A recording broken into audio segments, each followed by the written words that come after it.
A fines del mes pasado, América Latina entró en estado de alerta por un brote del Zika en 20 países. Estamos hablando de una enfermedad cuyo nombre era desconocido para la mayoría de nosotros.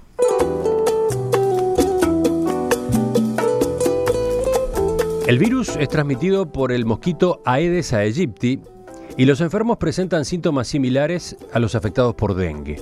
Sin embargo, la preocupación por el Zika ha ido en aumento con la aparición de evidencia científica sobre su vinculación con el desarrollo de microcefalia en recién nacidos. Justamente, la relación entre el Zika y esta patología cerebral fue descubierta por un equipo que contaba con un uruguayo en sus filas. Se trata del ginecobstetra Gustavo Malinger, quien atendió a mujeres embarazadas contagiadas de la enfermedad en Brasil, un país que ya cuenta con 1,5 millones de infectados. Malinger es jefe de la unidad de diagnóstico prenatal de ultrasonido en el Hospital Central de Tel Aviv, Israel, donde trabaja hace más de 40 años. Allí lo hemos llamado esta mañana. Desde allí va a conversar con nosotros en los próximos minutos, ayudándonos a entender un poco más esta enfermedad y todos los asuntos que vinculado a ella han estado apareciendo en las últimas semanas. La seda de tus manos. Doctor Malinger, buen día, buenas tardes para usted. Buen día, ¿qué tal? Yo mencionaba, usted está especializado en desarrollo del cerebro de los embriones con actividad concentrada en Israel, allí vive desde hace varias décadas, pero estos hallazgos con respecto a este tema ocurren en Brasil. Entonces, ¿cómo es que usted termina involucrado en esta historia? Como todas las cosas en la vida que al final se convierten en relativamente importantes por casualidad. O sea, estando en Brasil, invitado a dar un curso sobre el tema que yo trato, que es las patologías cerebrales fetales, me consultaron por 2 casos que habían visto en el norte de Brasil, en el estado de Paraíba, en el cual la médica que había visto suponía que podía tener algún tipo de relación con el Zika. Era una patología que hasta este momento no se había descrito nada similar en otros fetos. Nosotros conocemos las infecciones virales fetales, que son raras, pero que existen. Esto es un poquito diferente. Y bueno, le pedí si podía traer a los pacientes a San Pablo. El Ministerio de Salud Pública brasilero estuvo dispuesto a trasladarlos. Estuvieron en San Pablo al día siguiente. Les hicimos sus estudios y realmente lo que encontramos es un daño muy severo del cerebro. Uno de los fetos también tiene involucrado los ojos. Y lo importante a recalcar es que primero que nada, que las dudas son muchas, hay muchas opiniones con respecto al tema. El hecho de que si es Zika o no es Zika todavía no ha sido claramente aclarado. Los casos que nosotros vimos, suponemos que es Zika porque el virus apareció en el líquido amniótico, que ese fue la primera vez que se demostró algún tipo de relación entre el virus y la presencia de un daño cerebral. Pero hasta hoy en día ni la Organización Mundial de la Salud ni el Centro de Control de Enfermedades americano ha decidido si claramente es el Zika o no. Por lo menos en los fetos que nosotros vimos, pensamos que sí que es el Zika. Nico, tú también estás con unas cuantas preguntas, a ver. Sí, quizás esto que viene comentando a muchos integrantes de la audiencia le llame la atención. Estamos ante una enfermedad, o mejor dicho, ante al menos 2 fenómenos. Por un lado, el del virus del Zika, y por el otro, el caso de los casos de microcefalia y las malformaciones que vienen afectando a los fetos, de los cuales hasta el momento se sabe muy poco, por lo menos cómo se relacionan. Entonces, ¿cómo va encarando la comunidad médica una situación como esta, en la cual la enfermedad va desarrollándose y expandiéndose más velozmente que el conocimiento que se tiene de ella? La expansión del conocimiento en este momento también es muy rápida, porque en el momento que uno se entera de algo, supone algo, se mueve muy rápido la información, pero a lo mejor a veces se mueve demasiado rápido. Entonces al cada uno poder poner su granito de arena, no todos los granitos de arena son blancos, hay muchos granitos de arena negros, entonces a veces la información crea más confusión. El Zika en este momento la microcefalía, como se está viendo, no es realmente una microcefalía. O sea, lo que se habla de microcefalía es un error que partió de los primeros casos en el cual los niños recién nacidos le midieron el perímetro craneano y, de acuerdo a las normas brasileras, consideraban la microcefalía un perímetro craneano por debajo de 33 centímetros, cuando realmente 33 centímetros incluye entre el 10 y el 25% de la población. O sea que por eso todo feto nacido en Brasil que tenía por abajo de 33 centímetros en las primeras etapas de la enfermedad fue considerado como microcefálico. Entonces fue considerado como sospechoso de Zika.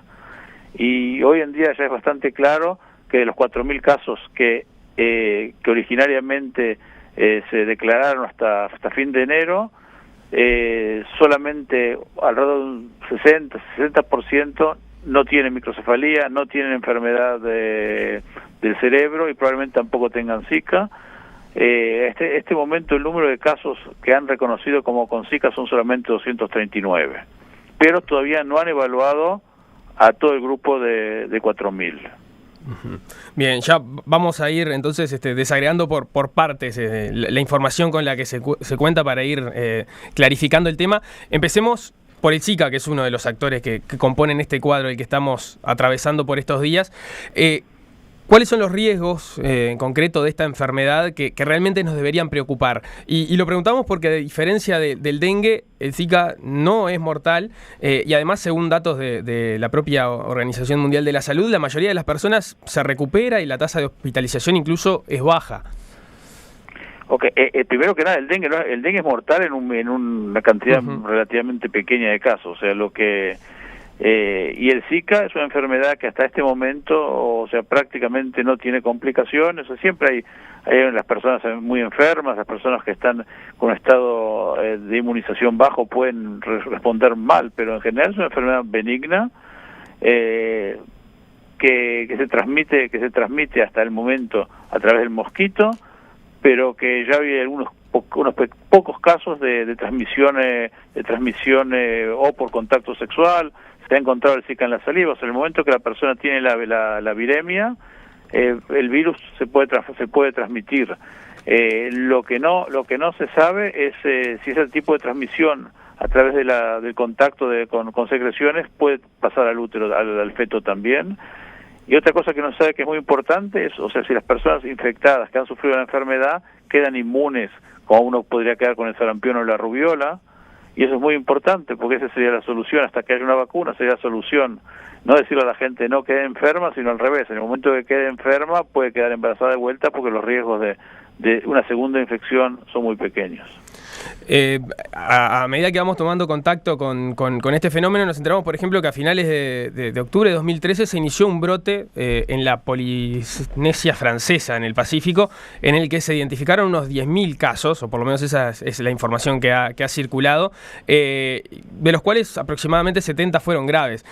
De nuevo, no parece tampoco ser una cifra alarmante según la información que ha estado disponible. Entonces, ¿ese brote en la Polinesia no había mostrado nada similar a lo que está pasando, por ejemplo, ahora en Brasil? Hoy, o sea, cuando uno lo mira en retrospecto, la Polinesia Francesa es una provincia francesa, o sea que es exactamente igual que cualquier provincia francesa, con el nivel de atención, que tiene un nivel de atención superior. Pero ellos no se dieron cuenta, no asociaron, los niños que nacieron en esa época con trastornos cerebrales, no lo asociaron con el Zika porque nacieron alrededor de 30. Hoy en día, cuando empezaron a escuchar lo que ha pasado en Brasil, fueron y buscaron nuevamente los casos y encontraron 28 casos de niños que sí nacieron afectados. Doctor Malinger, el mosquito que transmite el Zika es el mismo que transmite el dengue, que transmite la chikungunya. Usted ha dicho en declaraciones que revisaba que si hay dengue va a haber Zika, pero como en Uruguay no hay dengue, la probabilidad de que se detecte el Zika es escasa. ¿Cómo es eso entonces? ¿El dengue es condición necesaria para el Zika? No, el dengue no es condición necesaria para el Zika, pero el mosquito está infectado por dengue y por Zika. O sea, se transmiten juntos. O sea que en el momento de que no hay dengue quiere decir que las condiciones o que los mosquitos en Uruguay que hay mosquitos y pero no están infectados, o que no hay mosquitos que pasen la infección. Y es muy similar en Israel. En Israel no ha habido nunca un caso de dengue autóctono. O sea, han habido casos de gente que viaja a la India o a Sudamérica y vuelve con dengue. Pero no han habido casos autóctonos, y yo pienso que en Uruguay es lo mismo. No han habido casos de dengue en Uruguay, aunque probablemente, desde el punto de vista teórico, en el norte, en lugares que son un poco más cálidos, podría aparecer el mosquito. Usted lo mencionaba por arriba hace unos minutos, pero ¿qué es lo que sabemos hasta el momento sobre las vías de contagio? Porque la vía de contagio, la picadura del mosquito, y teóricamente en este momento podría ser también una vía de contagio por transmisión sexual o por estar en contacto con sangre, saliva, orina o esperma. Estas son hipótesis que todavía no han sido comprobadas. No, mira, antes de que estallara este fenómeno, había en la literatura médica un caso de un investigador americano que volvió a Estados Unidos, a Denver, y contagió a la señora. Eso es todo lo que había. En este momento, Estados Unidos reconoció que tienen 2 casos de gente que estuvo en Sudamérica, en Colombia creo, y que volvieron a Estados Unidos y enfermaron, o se contagiaron a la pareja. Uh-huh. Dijimos, lo comentamos cuando empezábamos esta conversación, que los enfermos de Zika presentan síntomas similares a los del dengue. O sea, ¿cuáles son esos síntomas? No son síntomas similares. El dengue es una enfermedad mucho más seria. Los síntomas que presenta, o sea, se sabe que alrededor del 20% son asintomáticos, o sea, que no presentan ningún síntoma, pero los síntomas que pueden presentar es una fiebre, conjuntivitis, o sea, una infección en los ojos, en las conjuntivas, dolor de articulaciones, y puede tener también muy característico un tipo de salpullido en la piel. Uh-huh. ¿Qué porcentaje de los portadores de Zika, dice usted, no desarrollan síntomas? 20%. Ajá. ¿Y eso complica de alguna forma el diagnóstico? ¿Cómo juega? Mira, la historia sería que en este momento está por salir, pero no hay ningún tipo de prueba de estudio serológico para saber si la persona estuvo en contacto con el virus o no, si tuvo un virus en el presente o en el pasado.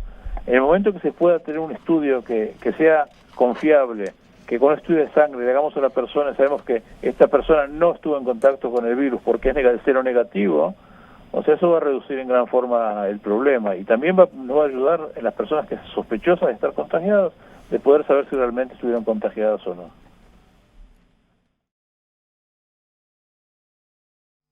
El brote de Zika en Brasil primero y en la región después puso a las autoridades sanitarias de América Latina en alerta desde fines del mes de enero. Un uruguayo integró el equipo científico que trabajó en la relación entre el Zika y la microcefalia en recién nacidos. Es el ginecobstetra Gustavo Malinger, jefe de la unidad de diagnóstico prenatal de ultrasonido en el Hospital Central de Tel Aviv, Israel, donde trabaja hace 40 años. Con él estamos conversando esta mañana, lo hacemos por videoconferencia, así que quienes están siguiendo nuestra emisión en video en enperspectiva.net también pueden ver al doctor Malinger a lo largo de este reportaje. Seguimos, Nico, ¿por dónde vamos? Por supuesto que la principal preocupación en torno a este tema ha estado puesto en el aumento de los casos de microcefalia que se venían detectando en Brasil. Sin embargo, cuando comenzamos esta charla, doctor Malinger, usted decía que en realidad no todos estos casos venían siendo de microcefalia. Concretamente, entonces, ¿qué es lo que se ha estado detectando en los fetos? Ok, primero que es importante recalcar que, por ejemplo, en Colombia, de 2.000 embarazadas que se sabe que han contraído el Zika, solamente una ha sido diagnosticada en este momento con microcefalia. Puede ser porque todavía estén en etapas muy tempranas del embarazo y que empiecen a surgir los casos al momento de nacer, pero el número exacto de casos es desconocido.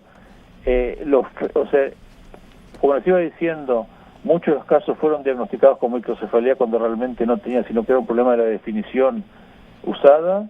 de los niños que han nacido con microcefalía, los que han nacido con microcefalía, por lo menos los que nosotros tenemos conocimiento, todos tienen un daño cerebral profundo. O sea, no es que es un cerebro normal pequeño, como es en la microcefalía, sino que es un cerebro dañado, un cerebro en el cual diferentes partes del cerebro están dañadas seriamente. O sea que el diagnóstico de este tipo de condiciones en estos casos severos sería muy fácil haciendo un buen seguimiento prenatal. Entonces lo que hay es un problema en la identificación a nivel de las estadísticas. Estos casos que venimos manejando como microcefalía en realidad son casos de niños que nacen con un daño cerebral severo, dice usted. Sí, nacen con un daño cerebral severo. Algunos niños nacen con un síndrome que se llama un síndrome de aquinesia fetal, con contracturas muy serias en las articulaciones, con hipoplasia de los pulmones, o sea que por lo general los niños que están más severamente afectados han muerto. ¿Sabe que no estamos escuchándolo del todo bien? Si puede acomodar el micrófono, el teléfono. Okay, bueno. Es el teléfono. Ahí está. O sea, ahora sí. Seguimos entonces, vamos con más preguntas. Una de las preguntas, por supuesto, está planteada en algo que también hablábamos al principio y es ¿cuán confirmado está el vínculo entre Zika y estos daños cerebrales que presentan que están presentando los niños? En Colombia mencionaba usted, ni que hablar que en Brasil. Y usted mencionaba cifras de Colombia que también van por el mismo lado que las que teníamos para presentar de Brasil. En Brasil... No, perdón que te interrumpa. En Colombia, de 2.000 embarazadas han demostrado que hay un daño en microcefalía en un caso confirmado y probablemente en otros 10, 12 casos sin confirmar. O sea que la prevalencia del daño es mucho menor en Colombia, en Colombia que en Brasil. Bien, en Brasil los datos que manejamos, por ejemplo, en un reporte del Ministerio de Salud del 3 de febrero, indica que hubo 400 casos de confirmación de microcefalía y otras alteraciones del sistema nervioso cerebral, pero solo 17 de ellos estuvieron relacionados con el virus del Zika. No parece ser una cifra bastante alta como para determinar esta relación. Entonces, ¿en qué se basa esta hipótesis que se viene manejando y qué otras hipótesis se manejan sobre la vinculación o no entre el virus del Zika y estas alteraciones al sistema nervioso de los bebés? Mira, el problema es que el número que es un número relativamente bajo puede ser causa de varios motivos. El primero, que a lo mejor que esos niños que han nacido no tengan Zika. Para demostrar que un virus o una bacteria es la que contagia, hay que seguir una evaluación que llaman los postulados de Koch, que son del siglo XIX, y que indican que hay que demostrar que se puede transmitir de la persona enferma a un animal. Se puede inocular el animal se contagia, tiene síntomas similares al del feto, y luego ese animal se puede traspasar a otro animal la misma enfermedad en todos los casos. Y eso en este momento no se ha probado. O sea que nosotros decimos, bueno, en los 17 casos a fin de enero que se han probado, ahí se encontró el virus adentro o en el líquido amniótico o en los tejidos fetales o los tejidos de niños que murieron. El problema es que muchas familias no han permitido hacer autopsias, primero. El segundo problema es que en la gran mayoría de los casos el virus desaparece de la sangre de la mamá, y cuando han llegado a estudiar al niño para ver si encuentran el Zika, ya el virus también ha desaparecido de la sangre del niño. O sea que comprobar la relación es difícil. ¿Cómo se viene trabajando entonces en ese sentido para comprobar esta relación? Mira, la verdad que no estoy informado. La gente con la que yo trabajo ha tratado de convencer a las familias que cuando un niño nace de hacerle todos los estudios posibles. Hay que tener en cuenta el nivel socioeconómico de las familias, que es un nivel socioeconómico bajo. Hay que tener en cuenta que eso lleva a una organización muy grande y no se puede hacer de un día para otro. O sea, crear protocolos es complicado, hasta en países más pequeños que Brasil. Yo imagino que en Brasil es un problema muy, muy serio. Además de lo que hemos venido comentando, también se sospecha que el virus podría estar vinculado a un incremento de casos de síndrome de Guillain-Barré. ¿Qué síntomas tiene esta patología? ¿De qué se trata? ¿Y qué tan desarrollada está esta otra hipótesis?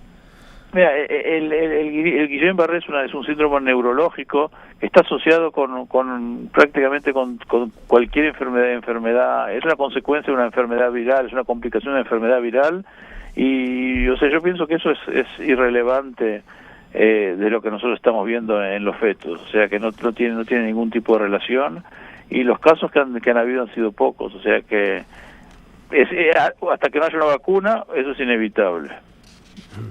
El virus de Zika fue descubierto en Uganda en la década del 40, sin embargo, y como hemos venido conversando, queda mucho por descubrir. Si tenemos que hacer un repaso de por dónde van las líneas de lo que queda por saber a propósito de él.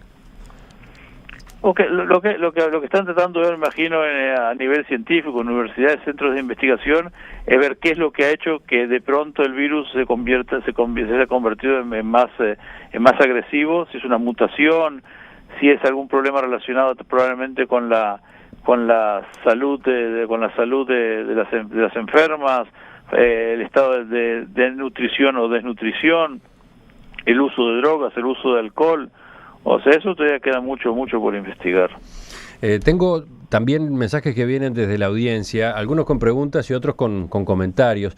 Por ejemplo, aquí alguien cuyo celular termina en 927, escuchándolo usted, dice, bueno, pero todo es teórico, por favor, no se presten para generar pánico en la gente. ¿Qué responde usted a una observación como esta? Okay, mira, yo vengo diciendo, o sea, cada vez que me he hecho reportajes desde Uruguay, que el Uruguay en este momento está relativamente seguro, o sea, si está relacionado con el Zika o no, el tiempo lo dirá, pero yo creo que en Uruguay es completamente lógico no crear pánico, pensar de que las chances de que llegue a Uruguay son muy pequeñas. Uruguay es un país por tanto pequeño que se puede hacer una campaña muy buena de fumigación en el caso de que llegase a aparecer el mosquito, o sea, no tiene ningún sentido crear pánico en Uruguay, es completamente cierto. Está bien, no tiene sentido crear pánico en Uruguay. Ahora, ¿cuán grave es esta enfermedad? ¿Qué riesgos corre, por ejemplo, quien viaja a Brasil, etcétera? O sea, para la persona en sí la enfermedad no es grave y los riesgos que corren son mínimos. O sea, yo tengo que viajar a Brasil, voy a viajar, no voy a dejar de viajar a Brasil, a Colombia, voy a viajar.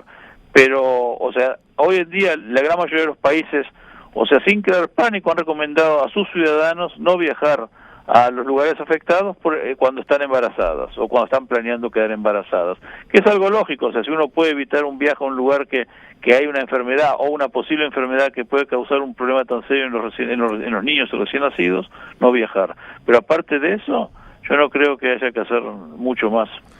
La ONU, por ejemplo, instó la semana pasada a los países afectados por el Zika a autorizar el aborto, la interrupción del embarazo, ante esta probable relación con las malformaciones en los fetos y los problemas neurológicos. ¿Usted qué opina sobre un mensaje como este?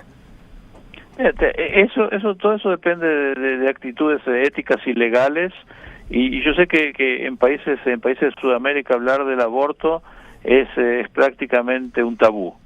Pero yo pienso que desde el punto de vista ético y moral es mucho más sencillo decirles a las personas embarazadas, en el caso de que se haga un diagnóstico intrauterino de una afección severa, que eso se puede hacer, es algo que es relativamente fácil, está al alcance de todo, sobre todo en Uruguay, que tiene una excepcional escuela y excepcionales médicos que puede hacer ese diagnóstico, un diagnóstico realmente fácil para nosotros. O sea, en el caso de que el feto esté severamente afectado, de permitirle a la familia, si ella está de acuerdo, tomar la decisión. O sea, yo no digo tomar qué decisión, pero tomar la decisión. En Brasil, un juez federal, a pesar de que es contra la ley, en Recife autorizó hacer un aborto, porque los médicos informantes le dijeron de que el niño o se iba a morir o iba a estar tremendamente afectado, y aceptó autorizar un aborto. Por supuesto que causó conmoción en Brasil. Depende del país, depende de las reglas, depende de las normas. Un par de preguntas para terminar ya. Hablemos de la perspectiva en cuanto a vacuna contra el Zika. Se ha señalado que como mínimo hay que esperar 2 años. ¿Qué puede ampliar usted sobre este punto? Ya bajaron el tiempo de espera a probablemente 1 año. como se está invirtiendo tanto dinero, muy probablemente se desarrolle la vacuna a un plazo relativamente corto. Uh-huh. ¿Y usted cómo sigue vinculado con este tema? ¿Continúa investigando o ya abandonó la relación que llegó a tener con los trabajos en torno al Zika? No, por supuesto que estamos, o sea, sigo en contacto con los médicos en Brasil que están trabajando en una forma excepcional, están trabajando full time.